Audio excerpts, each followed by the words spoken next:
সকাল ৮টা। শীতল একটা হাওয়া বয়ে চলেছে চারপাশে।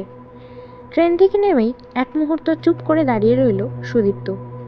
চারিদিকে সেই পুরনো নরম কুয়াশার পর্দা, যা একসময় তার শৈশবের সকালগুলোকে আচ্ছন্ন করে রাখত। স্টেশনটা অনেকটাই বদলে গেছে, কিন্তু বাতাসের গন্ধটা ঠিক একই রকম। মায়ের মৃত্যুর ১ বছর পর সে প্রথমবার এই মফস্বলে ফিরে এসেছে। চাঁদপুর গ্রাম তার জন্মভূমি। শহরের ব্যস্ততা, কাজের চাপে বহু বছর আর ফেরা হয়নি। এবার ফিরেছে শুধু একটা কাজের জন্য, পুরনো বাড়িটা বিক্রি করে দেওয়া। ট্যাক্সি করে যখন গ্রামের পথ পেরিয়ে যাচ্ছিল, তখনই যেন বহু স্মৃতি একে একে মাথা চাড়া দিয়ে উঠল।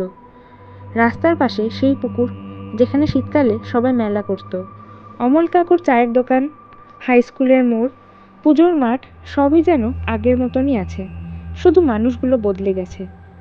দুপুর নাগাদ বাড়িতে পৌঁছালো। একটা ভাঙাচোরা লোহার গেট, বাঁশঝাড়ের পাশে একটা ছোট্ট পাথুরে পথ, আর তারপরই দেখা গেল সেই দোতলা পুরনো বাড়িটা। একসময় নতুন রং করা হয়েছিল, এখন রং উঠে গিয়ে ধূসর দেওয়ালে ছোপ ছোপ দাগ পড়ে গেছে। জানলাগুলো যেন চোখের মতো তাকিয়ে আছে চারিদিকে। চাবির গোছা বের করে তালা খুলে ভিতরে ঢুকলো সুদীপ্ত। একটা ঘন নিঃশ্বাস পড়ল। ঘরটা যেন আজও অপেক্ষা করে আছে। মায়ের চটিজোড়া বারান্দায় পড়ে আছে, ঠিক যেমন ছিল। ডাইনিং টেবিলে ধুলোর আস্তরণ, কিন্তু টেবিলের মাঝখানে এখনো একটা ফুলদানিতে শুকনো ফুল রাখা, যেন কেউ ২-১ দিন আগে এসেছিল। কে এসেছে? নিজেই মনে প্রশ্ন করে উঠল। তারপর হেসে উঠল। বুড়ো হয়ে যাচ্ছি বোধহয়। তবে বাড়িটা পরিষ্কার করা দরকার। সে ঠিক করলো বিক্রি করার আগে ২-১ দিন এখানে থাকবে। শহরের প্যাকড লাইফ থেকে কিছুটা দূরে নিঃশ্বাস নিতে পারবে।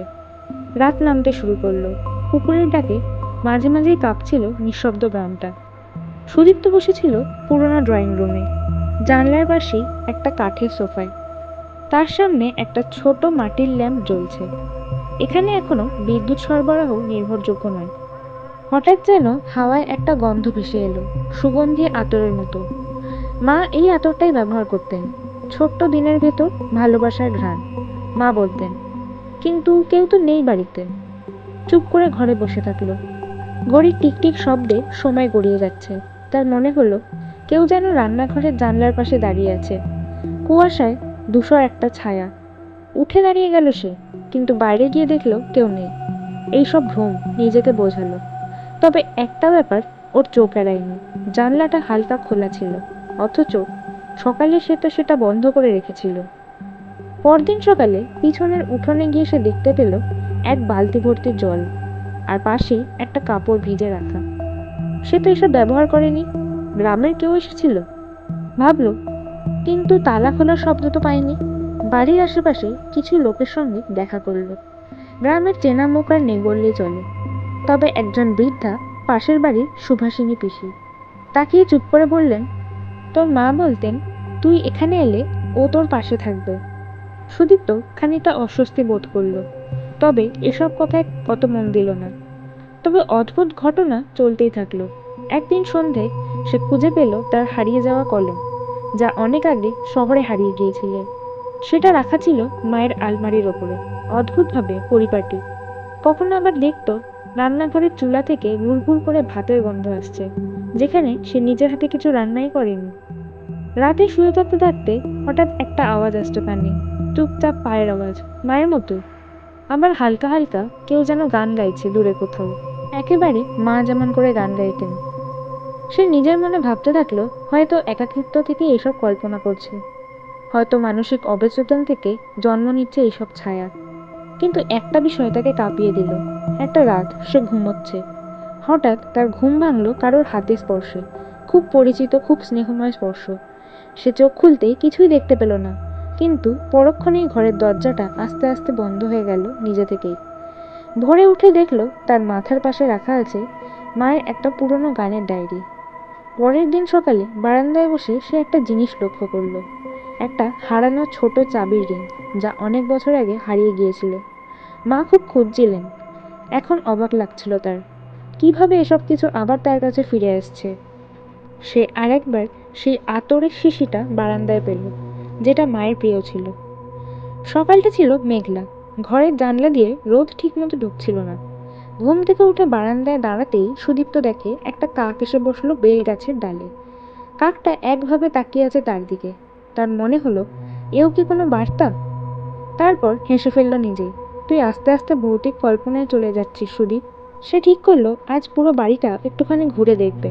বহু বছর পর ফিরেছে, অনেক কিছুই হয়তো বদলে গেছে অথবা বদলায়নি।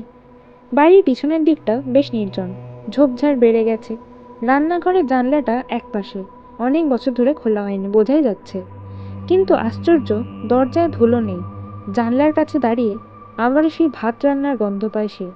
ভিতরে ঢুকেই চমকে ওঠে। চুলার পাশে রাখা এক বাটি চাল, একটা ছোট কাঁসার হাঁড়ি, মনে হয় কেউ যেন রান্না শুরু করেছিল। এতদিনের ফেলে রাখা জিনিসে কি গন্ধ ছড়াতে পারে? এটা কি সত্যিই কেউ রেখেছে, ভাবল সে। দুপুরে সে পাশের বাড়িতে গিয়ে দেখা করলো সুভাষিনী পিসির সঙ্গে। বয়স ৮০-র কাছাকাছি, চোখে চশমা, হাতে তুলসীর মালা। সুদীপ্তকে দেখে খুশি হলেন। তুই এতদিন পর এলি। মায়ের খুব কষ্ট হতো, তুই ফিরবি কিনা সেটা নিয়ে সবসময় চিন্তা করতো। সুদীপ্ত বলল, পিসি আপনি তো আমার মাকে খুব কাছ থেকে চিনতেন, তিনি কি কখনো একটু আলাদা ছিলেন না? পিসি একটু চুপ করে থাকলেন, তারপর ধীরে ধীরে বললেন, তোর মা বলতেন মরে গিয়েও যদি আমার ছেলে একা থাকে আমি পাশে থাকবো। এই বাড়িটার সাথে ওর আত্মা জড়িয়ে গেছিল। তোর মা মাঝে মাঝে জোরে কথা বলতেন, একা একা, যেন কারোর সাথে কথা বলছেন। আমি কখনো ভয় পাইনি, বরং শান্তি পেতাম। সুদীপ্ত বলল, না কিছু না। বুকের ভেতরটা একটু কাঁপুনি টের পেল। সন্ধ্যেবেলা সুদীপ্ত আবার তার মায়ের ঘরে ফিরে গেল। আলমারিতে হাত দিল। একের পর এক পুরনো শাড়ি, রুমাল, কাগজের ফাইল। হঠাৎ এক কোণে খুঁজে পেল একটা পুরনো ডায়েরি, মায়ের হাতের লেখা। প্রথম পাতায় লেখা, এই ডায়েরি আমি লিখি নিজেকে বোঝাতে। যদি কখনো সুদীপ্ত ফেরে আর আমায় না পায়, তবে এই লেখাগুলো যেন আমার হয়ে তার পাশে দাঁড়ায়। ডায়েরির পাতা উল্টে যেতে যেতে সে মায়ের জীবনে এক ভিন্ন চেহারা দেখতে পেল। একাকিত্ব, নিজের দুঃখ লুকিয়ে রাখার চেষ্টা, তার জন্য অপেক্ষার দীর্ঘদিন, আর অসীম ভালোবাসা। এক জায়গায় লেখা ছিল, মরে গেলেও যদি তার পাশে থাকতে পারতাম। এই লাইনটা গা কাঁপিয়ে দিল সুদীপ্তর। সে রাতে ঠিকমতো ঘুম আসছিল না তার। বুকের ভেতরে একটা অদ্ভুত টান। আলো নিভিয়ে শুয়েছিল, কিন্তু ঘরের পরিবেশ যেন একটা হঠাৎ ঠান্ডা হয়ে গেল। তখনই একটা স্বপ্ন দেখল। সে ছোট, হয়তো ৫-৬ বছরের। মা তাকে কোলে নিয়ে বসে আছে বাগানে, গুনগুন করে সেই গানটা গাইছিল। হঠাৎ আকাশে কালো মেঘ জমল, ঝড় আসছে। মা তাকিয়ে বললেন, ভয় পাস না, আমি তোকে কিছুতেই একা হতে দেব না। আর একটা ফিসফিসানি, তুই আসবি আমি জানতাম, তোকে একা থাকতে দেব না, জানিস তো। ঘুম ভাঙলো ঘামতে ঘামতে, বুক ধুকধুক করছিল। আর তখনই চোখে পড়ল পাশের টেবিলে রাখা গানের পুরনো খাতা।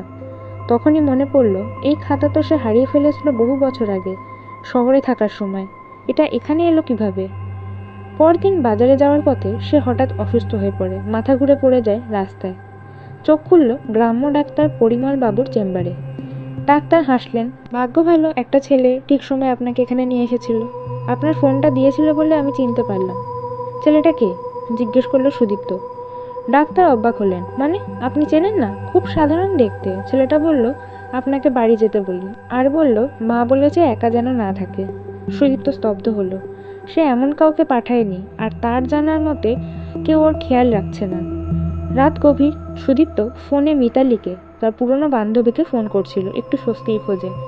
হঠাৎ ফোন বন্ধ হয়ে গেল। সে তখন বিছানায়, বাতাসে আবার সে আতরের গন্ধ। চোখ বন্ধ করতেই হঠাৎ টের পেল একটা শীতল হাত যেন তার কপালে ছুঁয়ে দিচ্ছে। মা ছোটবেলায় যেমন করতেন, ঘুমের আগে মাথায় হাত রাখতেন। সে চোখ খুলল, ঘরে কেউ নেই, তবে জানলা খোলা ছিল। একটা সাদা ওড়নার কোনা উড়ছে হাওয়ায়। পরদিন সকালে তার মায়ের ছোট পায়জামার খাপে একটা খাম পায়, কিন্তু কোনো প্রাপক নেই, শুধু লেখা, যদি আমার মৃত্যুর পরে ফিরে আসিস। সে খামটা না খুলে রেখে দেয়। তার ভয় হচ্ছিল, যদি এমন কিছু লেখা থাকে যা সব কিছুর ব্যাখ্যা দিয়ে দেয়, না হয় আরও রহস্য ছড়িয়ে দেয়। সন্ধে নামে ধীরে ধীরে, আকাশে সোনালি রং ছড়িয়ে পড়েছে, আর বাড়ির চারপাশটা একটা ঘন নিঃশব্দে ঢেকে যাচ্ছে। সুদীপ্ত বসে আছে মায়ের বারান্দায়, আর তার হাতে সেই খাম, যেটাতে লেখা ছিল, যদি আমার মৃত্যুর পরে ফিরে আসিস। সে এখনো খামটা খোলেনি। ভয় নয়, বরং একরকম দ্বিধা। কি যেন হারিয়ে যাবে এই চিঠিটা পড়লে, এমন একটা অনুভূতি কাজ করছিল। সে পাশের টেবিলে খামটা রেখে উঠল। বারান্দা থেকে চোখ পড়ল উঠোনের কোণে। সেখানে একটা ছোট পাথরের বেঞ্চি ছিল। মা প্রতিদিন সন্ধ্যায় বসতেন, হাতে একটা চায়ের কাপ, আর সেই সঙ্গে সেই গানটা।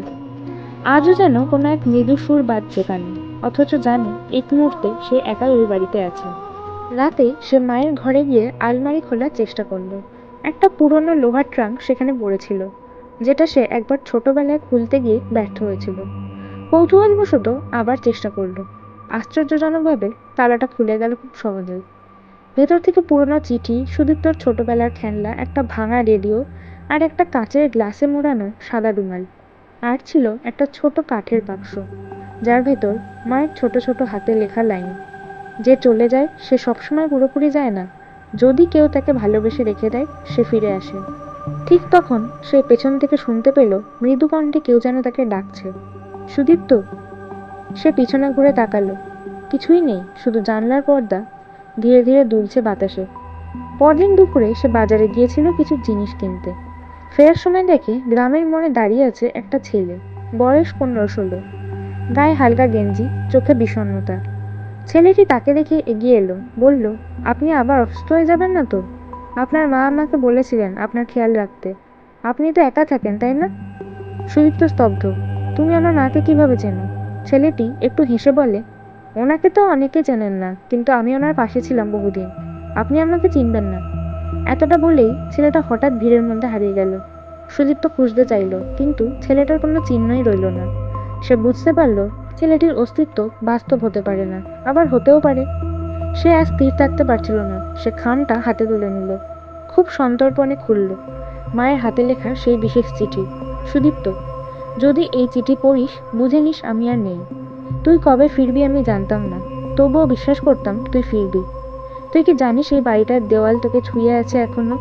তোর ছোটবেলার হাসি, কান্না, রাগ সব জমে আছে এখানে। আমি কথা দিয়েছিলাম মরে গেলেও তোকে একা হতে দেব না। আমি জানি তুই এটা বিশ্বাস করবি না, তবে আমি আছি। কখনো চুলে হাত বুলিয়েছি ঘুমের সময়, কখনো খিদে পেলে তোর জন্য রান্নাঘরে গন্ধ পাঠিয়েছি। তুই কাঁদিস না, ভয় পাস না, আমি তো মা ভয় দেখাতে আসিনি। তোর পাশে থাকার কথা রেখেছি। তুই যখন এই চিঠি পড়বি আমি হয়তো শেষবারের মতো তোর পাশে এসে দাঁড়িয়ে থাকবো। তারপর হয়তো চলে যেতে হবে, কিন্তু আমি জানি তুই কখনো একা থাকবি না। এই ঘর, এই বাতাস, এই আলো সবই তোর জন্য সাজানো ছিল। চোখ ভিজে গেল সুদীপ্তর। চিঠির পাতাগুলো কাঁপছিল বাতাসে, কিন্তু ঘরের জানলাগুলো ছিল বন্ধ। সে বুঝে গেছিল সবকিছু সত্যি ছিল। মা আসলে পাশে ছিলেন, একেবারে নিঃশব্দে, কারো অজান্তে, শুধুই ভালোবাসার টানে। সেই রাতে আবার একটা স্বপ্ন দেখল। মা দাঁড়িয়ে আছেন বারান্দার ধারে, সেই আতরের ঘ্রাণে ভরা পরিবেশ। মা বললেন, তুই এবার ঠিকঠাক আছিস, তাই আমি এবার যাচ্ছি রে। সুদীপ্ত ছুটে গেল তার দিকে, কিন্তু মা ধীরে ধীরে হালকা হয়ে গেলেন, বাতাসে মিশে গেলেন। তারপর সেই গান। পুজোর সময় গ্রামের আকাশে কাশফুল দুলছে, মন্দিরে শঙ্খধ্বনি আর হালকা হালকা ঢাকের আওয়াজ ভেসে আসছে। সুদীপ্ত এখন অনেকটাই বদলে গেছে। প্রথম যেদিন এসেছিল তখন সে চেয়েছিল বাড়িটা বিক্রি করে ফিরে যেতে, এখন সে চায় থেকে যেতে। মায়ের স্মৃতি সে অদ্ভুত ভালোবাসার ছায়া, আর এই বাড়ির নিঃশব্দ উপস্থিতি সবকিছু যেন তার হৃদয়ের গভীরে গেঁথে গেছে। সে ঠিক করেছে এখন থেকে সে এখানে একটা ছোট্ট লাইব্রেরি করবে, যেখানে মায়ের ডায়েরিগুলো থাকবে, তার নিজের লেখালেখিও থাকবে। একদিন সন্ধ্যেবেলা হঠাৎ কালো মেঘে ঢেকে গেল চারিদিক। তীব্র ঝড়ের আভাস, চারিদিকে বজ্রপাতের শব্দ, গাছের ডাল ভেঙে পড়ছে, বিদ্যুৎও চলে গেছে। সুদীপ্ত তখন বাড়ির উপরের ঘরে ছিল, তাদের পুরনো স্টোররুম, যেখানে সে মায়ের পুরনো ডায়েরিগুলো সাজিয়ে রাখত। বাড়ির দরজাটা অদ্ভুতভাবে খুলে গিয়েছিল। হাওয়ার তোড়ে একটা জানলার কাঁচ ভেঙে পড়ল। সে ভেতর থেকে দরজাটা বন্ধ করতে যাচ্ছিল, ঠিক তখনই ঘটে গেল ঘটনা। পুরনো কাঠের সিঁড়ি হঠাৎ ধসে পড়ে, আর একটা দড়ির গাঁট খুলে গিয়েছিল, আর তার নিচে দাঁড়িয়ে ছিল সুদীপ্ত। পিছলে সিঁড়ির ধাপে ধাপে গড়িয়ে সে নিচে পড়ে যায়। চোখের সামনে অন্ধকার নেমে আসে। সে জ্ঞান হারানোর আগে মুহূর্ত পর্যন্ত দেখতে পেল একটা পরিচিত মুখ, একটা সাদা শাড়ি পরা নারী, চুল খোলা, চোখে জল। মা। তিনি বললেন, ভয় পাস না, আমি আছি। তারপর আর কিছু মনে নেই। সে জ্ঞান ফেরে অনেক পরে। চারিদিকে ধোঁয়াটে আলো, মাথায় ব্যথা, ডান পায়ে গভীর ক্ষত। চোখ খুলতেই দেখে সে মাটিতে পড়ে আছে, আর তার পাশে বসে আছে সেই অচেনা ছেলেটি, যে আগেও বলেছিল মা আমাকে বলেছে। ছেলেটা আবার কিছু বলছে না, শুধু এক গাদা তুলে গিয়ে পায়ে রক্ত বেঁধে দিচ্ছে। সুদীপ্ত কষ্ট করে বলল, তুমি আবার? ছেলেটা হালকা হেসে বলল, আপনার মা বলেছিলেন আপনি বিপদে পড়বেন, আমাকে বলেছিলেন পাহারা দিতে, আমি তো শুধু তাই শুনেছি। তুমি কে? ছেলেটা কিছু না বলে হেঁটে চলে গেল দরজার দিকে। সুদীপ্ত আর উঠে দাঁড়াতে পারছিল না। একটু পরেই দরজার শব্দ, কিন্তু দরজাটা খোলেনি, কারণ সেটা ভেতর থেকেই বন্ধ ছিল। তবে ছেলেটা চলে গেল কিভাবে? পরদিন গ্রামের ডাক্তার পরিমলবাবু এলো চেক আপ করতে। ডাক্তার অবাক, আপনাকে কেউ যদি উদ্ধার না করতো তাহলে এতক্ষণে হয়তো রক্তপাতেই মারা যেতেন। কে করলো এইসব? সুদীপ্ত কিছু বলল না। তার মনে হচ্ছিল ওই ছেলেটি আসলে মায়েরই দুধ, নাকি মাই। একটু সুস্থ হওয়ার পরে সে আবার গেল স্টোর রুমে। দেওয়ালে একটা দাগ, লাল রঙের, কিন্তু রক্ত নয়, যেন মাটি বা আবিরে আঁকা। ছোট ছোট হাতের লেখা, তোর কিছু হবে না, আমি আছি। সেই একই হাতের লেখা যেটা ছিল মায়ের ডায়েরিতে।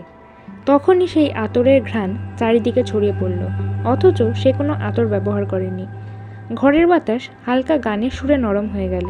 সেই রাতে ঘুমের মাঝে হঠাৎ আবার সেই স্বপ্নে ঢুকে পড়ল। সাদা আলোয় মা দাঁড়িয়ে, তার চোখে শান্তি।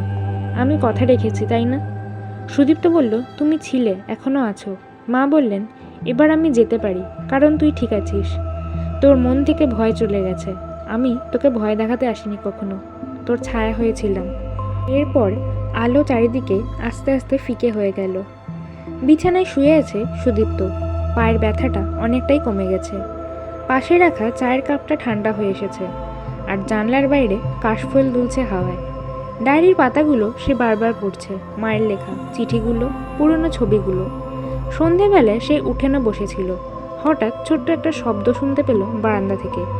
চট করে কিছু একটা পড়ে গেল যেন। সে ধীরে ধীরে গিয়ে দেখল মায়ের পুরনো পাথরের রুদ্রাক্ষের মালা পড়ে আছে। এই মালাটা তার বাবা শেষ সময় মাকে দিয়েছিলেন। মা তা কখনোই খুলতেন না, কিন্তু এখন এটা এখানে কেন? রাত 10টা, ঘরের বাতি নিভে গেছে, ইনভার্টার কাজ করছে না। সে তখন মোমবাতি জ্বালিয়ে ঘরের দেওয়ালের দিকে তাকিয়েছিল। হঠাৎ ঘরের কোণে একটা আলোর রেখা দেখা গেল, একটা ছোট্ট জায়গা যেখানে রোদ কখনো পড়ে না।